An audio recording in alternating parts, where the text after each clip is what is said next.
오늘은 요즘 흔하게 들을 수 있는 저 말에 관해서 함께 생각해보고자 합니다. 여러분, 기독교는 왜 이렇게 문제가 많은 건가요? 그리고 여러분은 그 문제들에는 어떤 이유가 있다고 생각하시나요? 고대는 신성한 것들로 가득한 세계였습니다. 몇몇 공간들은 다른 공간들과는 달리 신성한 공간으로서 특별하게 취급되었습니다. 그래서 신성하다 말하는 산들이 있었고, 들어갈 때 예를 갖춰야 하는 특별한 건물들, 예컨대 신전과 같은 건물들도 있었습니다. 또 어떤 사람은 다른 사람과는 다른 신성한 사람으로 취급되기도 했습니다. 예컨대 고대 로마에는 폰티펙스 막시무스라는 직책이 있었는데, 이 직책을 가진 사람은 달력을 만들고 축제일을 결정할 수 있었어요. 그리고 그 축제일은 다른 시간들과는 다른 신성한 시간으로 취급되었습니다. 이렇듯 신성한 공간, 신성한 시간, 그리고 신성한 사람들이 있었고, 이 사람들이 관장하는 신성한 제의들도 있었습니다. 그리고 이뿐만 아니라 그 도시를 덮은 하늘, 그리고 땅, 하늘의 별들, 때로는 어떤 동식물들도 신성하게 취급되는 것이 고대 사회에는 일반적이었습니다. 그래서 고대에는 무신론자가 오히려 드물었어요. 신들을 말하고 신성한 것들을 규정하며 그 안에서 우리가 누구인지의 정체성을 찾는 것은 아주 일반적인 일이었습니다. 이 신성한이라는 말의 반대편에는 세속적인이 있을 거예요. 그리고 이 신성함과 세속적인 이 사이를 결정하는 것이야말로 지배자의 역할이었습니다. 신성한 도시의 일원으로서 신성한 시간을 누리고 신성한 공간을 사용할 수 있기 위해서는 그 지배자의 결정에 따라야 했습니다. 그리고 이 경우 사실 본래부터 신성한 것이 있기 때문에 지배자가 권위를 갖는 것이 아니라 오히려 지배자는 자신의 권위를 위해서 신성한 것들을 규정하고 있는 것은 아닌지 되물을 필요가 있을 거예요. 그러니까 지배를 위해서는 신성한 것들이 필요하다고 말입니다. 그리고 이때 신성함이란 지배자가 규정하는 세상의 질서라고 불러도 과언이 아닐 것입니다. 그런데 고대로부터 이러한 신성한 것들의 허위를 폭로하고 그것들을 단칼에 부정하는 전통이 있었습니다. 예컨대 고대 근동의 여러 신하들이 한결같이 하늘을 신성한 것이라 규정할 때 하늘은 신성한 것이 아니라 그저 피조물에 지나지 않는다는 선언으로 시작되는 책이 하나 있습니다. 바로 율법이라 불리는 오래된 책이 그렇죠. 그리고 지배를 위해서 이것저것 신성함들을 규정하던 고대의 나라들은 자신들의 나라마저도 신성하다 주장해 왔습니다. 고대 이집트가 그랬고 아시리아도 그랬고 바벨론도 그랬죠. 흔히 우리가 제국이라고 알고 있는 나라들입니다. 그런데 이러한 국가들 한낱 부러진 갈대에 지나지 않고 하루아침에 멸망하게 될 것이라고 선언한 기록이 있습니다. 우리가 예언서라 부르는 문서들이 그렇습니다. 지금 우리가 살펴봤던 이 율법과 예언, 구약성경이라고 익히 알려진 이 율법과 예언이라 불리는 전통, 즉 이 유대적인 전통은 다시 말해서 사람들이 신성하다고 말하는 것들을 비웃는 전통이라고 요약할 수 있습니다. 그래서 심지어 이런 노골적인 구절도 있을 정도예요. 다시 정리하면 지배자는 자신의 지배를 위해서 무언가를 신성한 것으로 규정합니다. 그리고 그 규정들을 자신이 지배하는 사람들에게까지 적용시킵니다. 그러나 율법과 예언은 그것을 비웃고 오직 한 분에게로 모든 지배와 권력을 돌립니다. 이러한 유대 전통을 가리켜 이렇게 부르고자 합니다. 비신성화의 전통. 그러니까 신성하다고 말하는 것들 사이에서 그런 것들 신성하지 않다고 말하는 전통이에요. 그리고 이 비신성화의 유대 전통을 잇는 것이 바로 예수와 사도들로부터 시작된 기독교라 불리는 전통입니다. 가장 마지막으로 사도가 된 사람의 말을 들어보세요. 그가 갈라디아 지방에 있는 교회들에게 이렇게 말했습니다. 여러분이 날과 달과 절기와 해를 지키고 있으니 내가 여러분을 위하여 수고한 것이 헛될까 염려됩니다.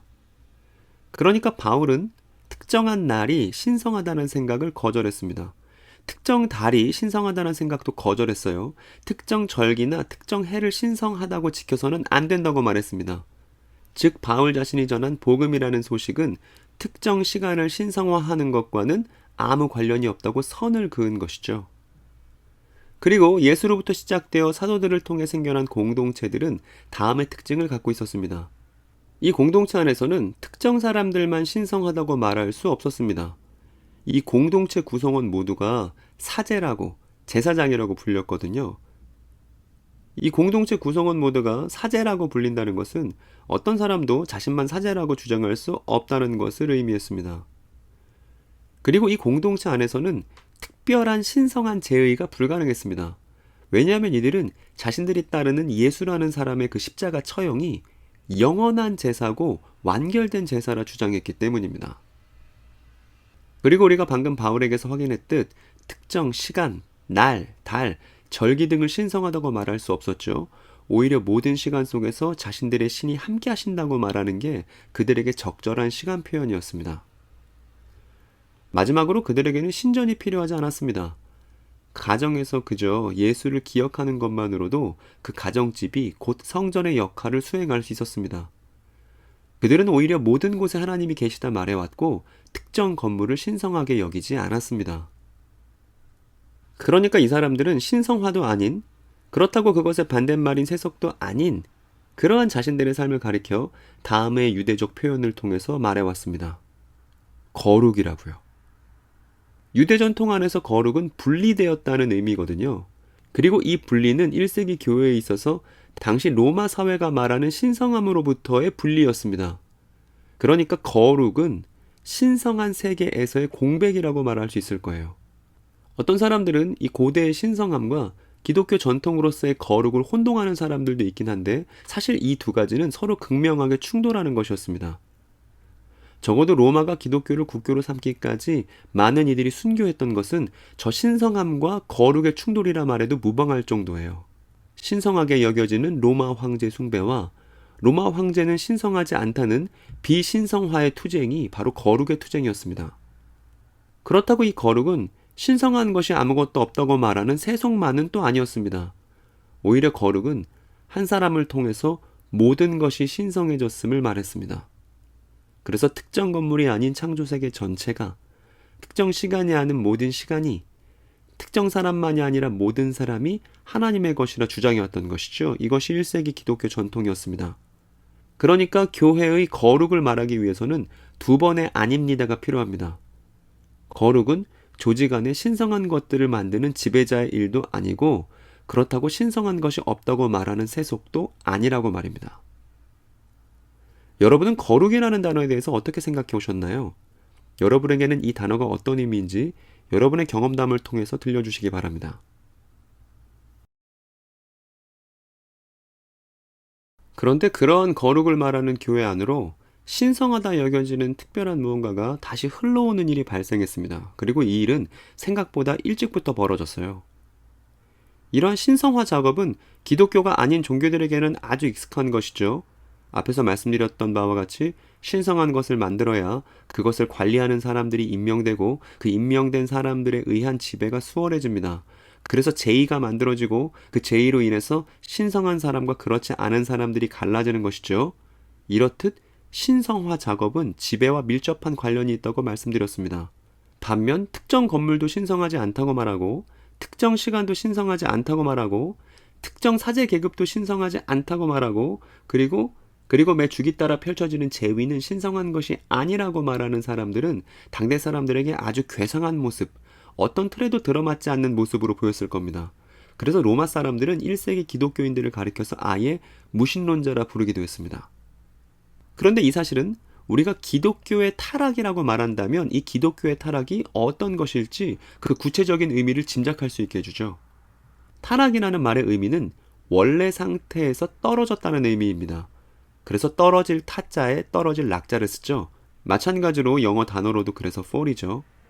따라서 우리는 무언가의 타락을 말할 때 떨어졌냐 안 떨어졌냐의 물은 만큼이나 어디에서부터 떨어졌는지를 묻는 것이 대단히 중요합니다.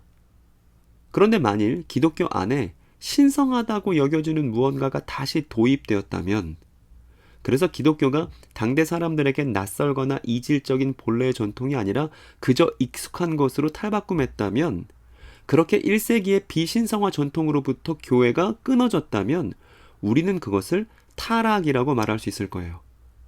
그러니까 최초의 낯선 전통이 사라지고 익숙한 종교의 모습이 되어버린 그 상태 말입니다.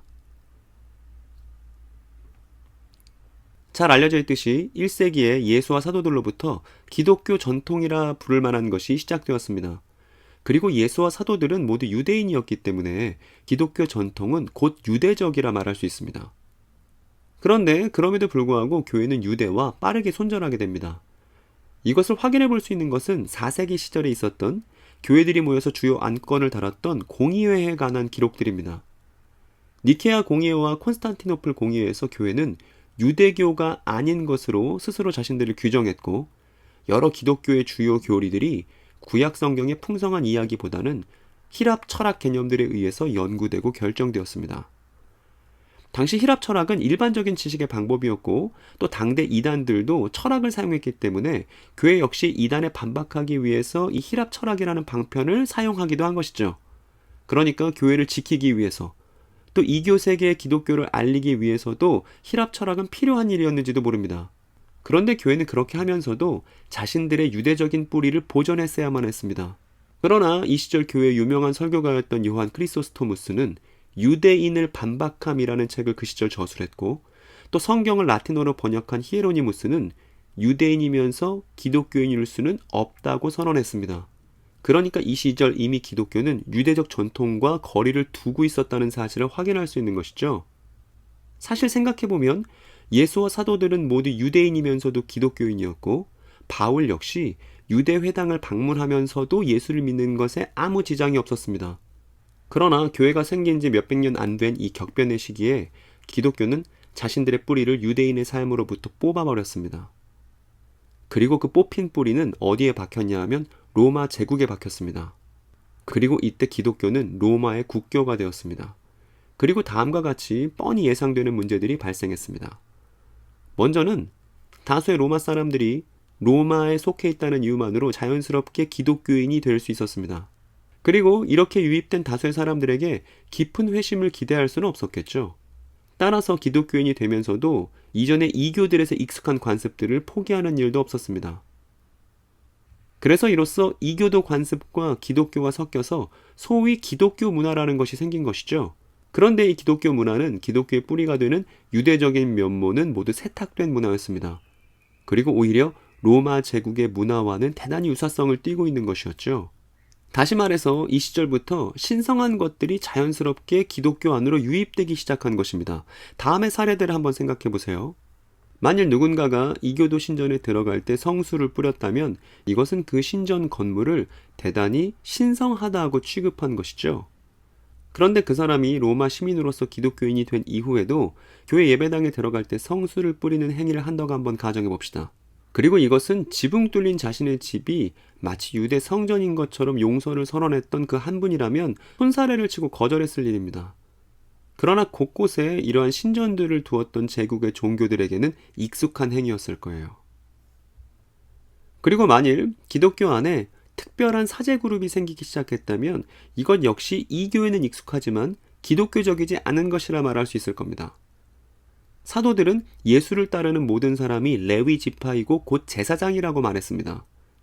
따라서 교회 안에 제사장인 사람들과 아닌 사람들로 나뉜다면 이것은 예수와 사도들이 기껏 없애놓은 계급을 다시 기독교 안에 도입하는 일에 지나지 않습니다. 한술 더 떠서 그 사제 계급을 독신이자 남성만 할 수 있다고 법으로 만들어버린다면 이것은 더더욱 기독교의 유대적 전통과는 무관한 일이 되어버립니다. 그리고 만일 기독교 안에 각종 절기들과 축제일들이 다시 생긴다면 이것은 이교와의 대단히 비슷한 점이라 말할 수 있을 것입니다.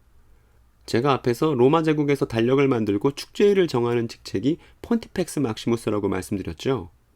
그런데 오늘날 이 명칭은 교황이라 번역됩니다. 즉 로마 제국의 직책과 역할이 그대로 기독교 안으로 유입된 것이죠.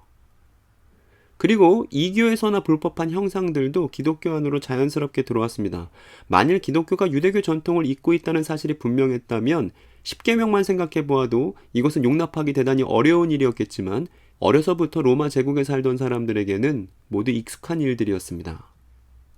그리고 이러한 신성화 작업의 중심지인 로마는 기독교에서 가장 중요한 지역으로 그렇게 여겨졌습니다. 베드로의 무덤이 있다는 이유로 말이죠. 많은 사람들이 정말 로마에 베드로 무덤이 있는지를 의심스럽게 생각하지만 당대 로마 교구는 자신들을 신성화하고자 정치적인 시도를 벌였습니다. 그리고 마지막으로 신과의 좋은 관계를 위해서는 제의가 필요하고 그 제의를 위해서는 신성한 헌금이 있어야 한다고 말한다면 이것은 기독교 전통의 핵심인 십자가에서의 영원한 제사를 뒤집는 일이 될 겁니다. 그러나 돈을 내면 신의 예쁨을 받을 수 있다는 생각, 돈을 통해 신과의 관계를 좋게 만들 수 있다는 생각은 기독교 밖에서는 아주 익숙한 일이었습니다. 이교적인 것이거든요. 성찬에 대해서도 생각해 보세요. 성찬 또한 신성한 식사가 아니라 예수의 죽음을 기억하기 위한 기독교 공동체 모두의 일반 식사였습니다. 그래서 바울은 성찬에 있어서 서로 많이 먹겠다고 싸우지 말라고 권고할 정도였습니다. 그러나 이 성찬 역시 신성화 작업의 일환으로 제의처럼 취급되었고 나중에는 교회 지도자들이 권력을 행사하기 위한 무기로 쓰이기도 했습니다. 이 모두 예수와 사도들이라면 고개를 가로저을 만한 일들이죠. 이 모든 것들이 기독교가 국가 종교가 되었고 기독교 전통이 아닌 다른 전통을 가진 다수의 사람들이 유입되었을 때 기독교가 그 사람들을 관리하기 위한 도구로 취급되었기 때문에 벌어진 일이었습니다. 그리고 이 일들의 이 일련의 과정 속에서의 핵심은 교회가 유대적인 전통으로부터 자신들을 끌어냈기 때문에 이 일을 막을 수가 없었다는 것이고 교회는 반신성화의 전통을 지키지 못하고 신성한 것들을 다시 교회 안으로 들여오기 시작했던 것이 이 타락의 핵심이라는 것이죠. 그래서 결국에는 기독교 전통이 선을 그었던 타종교들과 비슷한 형태가 되어버렸다는 것입니다. 그리고 이런 일이 벌어지면 남는 것은 딱 하나밖에 없습니다. 바로 도덕입니다. 유대 전통으로부터 끊어진 기독교는 초기부터 도덕에 관심을 보였습니다. 기독교가 도덕에 매진한 것은 2세기로 거슬러 올라가는데 사도들 이후 교회에는 이상하게도 유대인 교사가 없고 히랍 철학을 연구했던 로마인들이 성경 교사 직분을 맡았습니다. 이 사람들은 율법에서 가져온 표현들을 사용해서 도덕 체계를 세우고자 했습니다.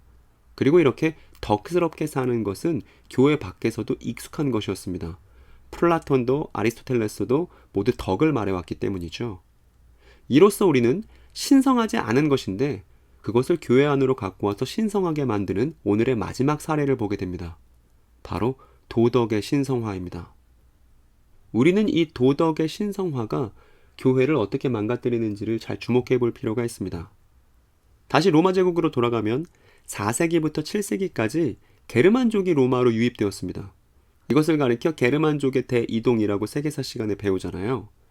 그리고 당시 기독교는 로마의 국가 종교이기 때문에 이 다수의 사람들이 로마로 들어온다는 것은 이 사람들이 곧 기독교인이 된다는 것을 의미했습니다.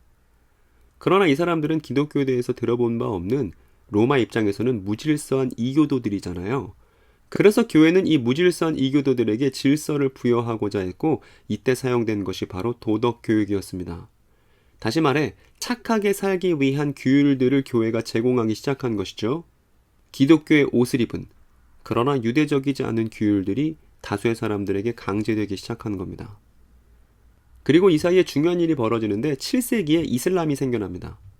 그리고 기독교의 옷을 입은 도덕교육을 통해서 이 시절 기독교와 로마가 안정화되는 듯 싶지만 사실 이 시절 기독교는 신의 권위 아래서 착하게 살면 되는 변형된 형태로 자리 잡게 되었습니다. 그리고 이 시기에 십자군 전쟁이 있었습니다. 로마의 국교로서 기독교는 기독교적 도덕이 가장 우월하다는 생각을 가지고 기독교적 도덕 체계를 구성해서 이것으로 세계를 교화시키고자 했던 것이죠.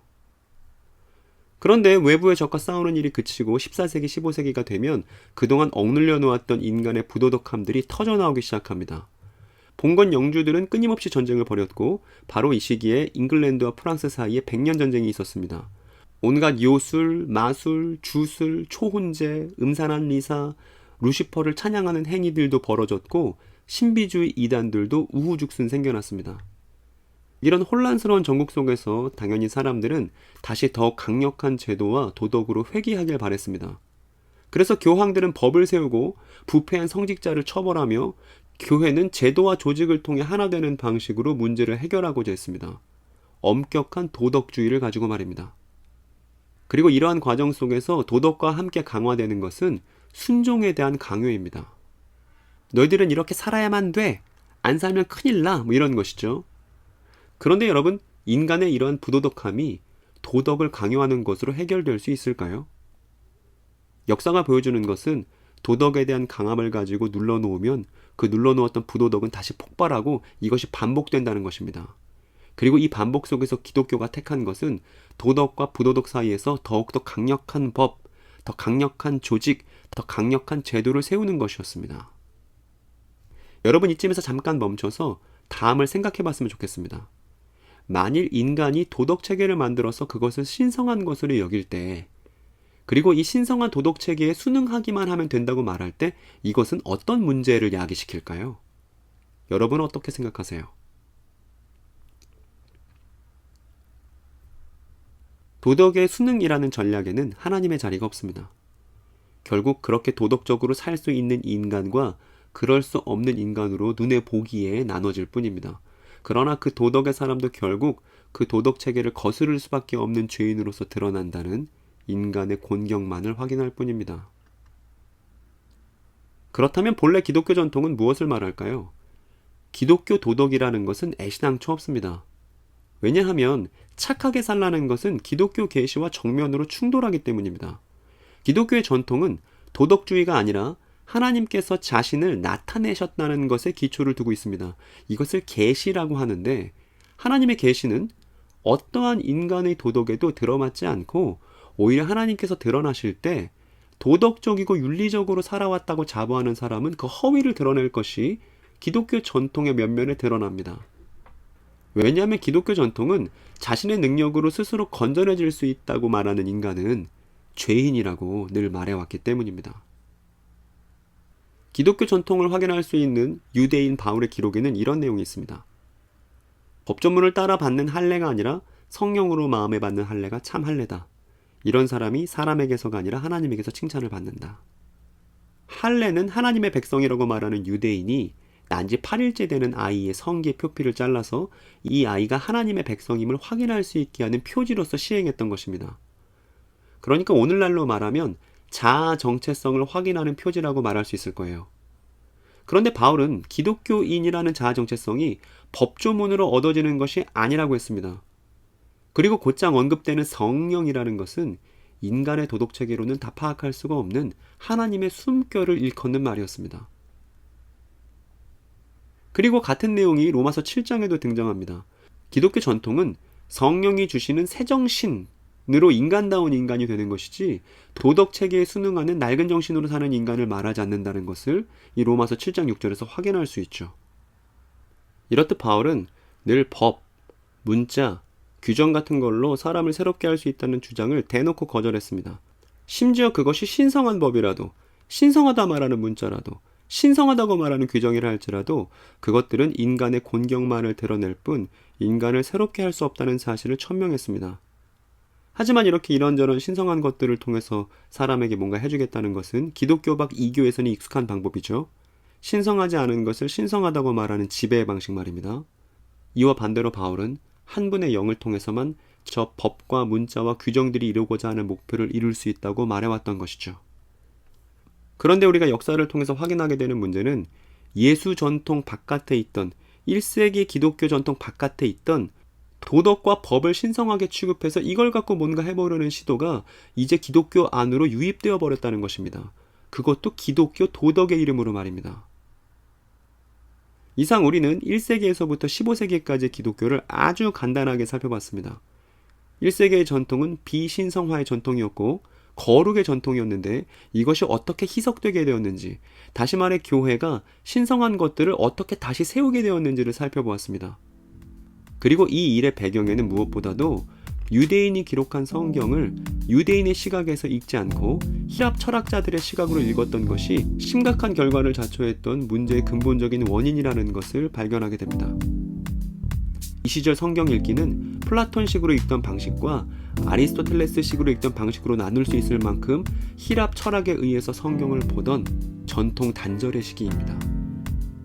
그럼 이러한 상황, 전통의 뿌리로부터 뽑혀 오랜 시간 동안 그 전통의 참다운 모습이 희석돼 버린 상황 속에서 교회는 어떠한 대처를 했을까요? 우리는 이 대목에서 15세기에 벌어졌던 소위 종교개혁을 만나게 됩니다. 오늘 이야기는 여기서 마무리하고 여러분께 마지막 질문을 드리고 싶습니다. 그런데 혹시 오늘날 교회 안에서도 하나님 외에 신성하게 취급되는 무언가가 존재하나요? 만일 그러하다면 각자의 경험을 갖고 이야기를 나눠봅시다.